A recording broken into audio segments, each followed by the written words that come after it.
मैत्रिणींनो, आज आपण बनवू कढी. तर कढीला लागणारं साहित्य आहे हिरवी मिरची, लसूण, अद्रक, काळे मिरे, बेसन, दही, मीठ, कोथिंबीर आणि कढीपत्ता. चला तर मग आपण कढीला लागणारं साहित्य तयार करून घेऊ. आता याच्यात टाकू लसूण, खलबत्त्यामध्ये लसूण टाकू, हिरवी मिरची टाकायची, त्याच्यामध्ये अद्रक टाकायचं, काळे मिरे टाकायचे आणि ठेचून घ्यायचं.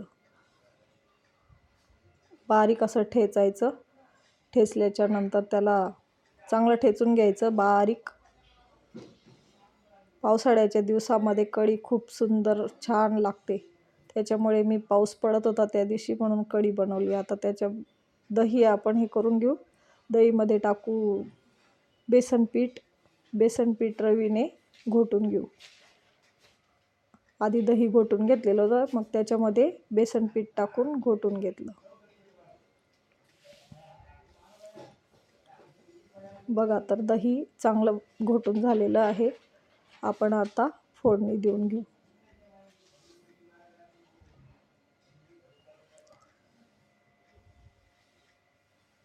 कढईमध्ये तेल टाकलं, त्याच्यामध्ये टाकले मोहरी टाकल्यानंतर त्याच्यात टाकायचे जिरे तडतडले तर त्याच्यामध्ये ते कढीपत्ता टाकायचा.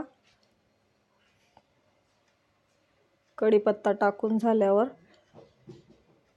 मिरची, लसूण, अद्रक, मिरे कुटून घेतलेले आपण बारीक ठेचा करून घेतलेला आहे त्याचा. आता ते आपण कढईमध्ये टाकू, चांगलं परतून घेऊ तेलामध्ये. बघू शकता बघा, मी त्याच्यामध्ये थोडंसं हिंग ॲड केलेलं आहे. हिंगाने काय होतं, हिंग चांगलं असतं, त्याच्यामुळे मी त्याच्यामध्ये कढीमध्ये हिंग टाकते. हिंगाने टेस्ट येते. त्याच्यात मी टाकली होती हळद. आता टाकते मीठ, चवीप्रमाणे मीठ टाकायचं. बघा तर आता टाकणार आहे त्याच्यामध्ये दही फेटून घेतलेलं. बघा किती सुंदर असा कलर आला, बघा किती छान दिसतंय ना. बघा, चला तर मैत्रिणींनो, तुम्ही पण बनवून बघा बरं का, आणि बनवून बघा मग मला कमेंटमध्ये सांगा.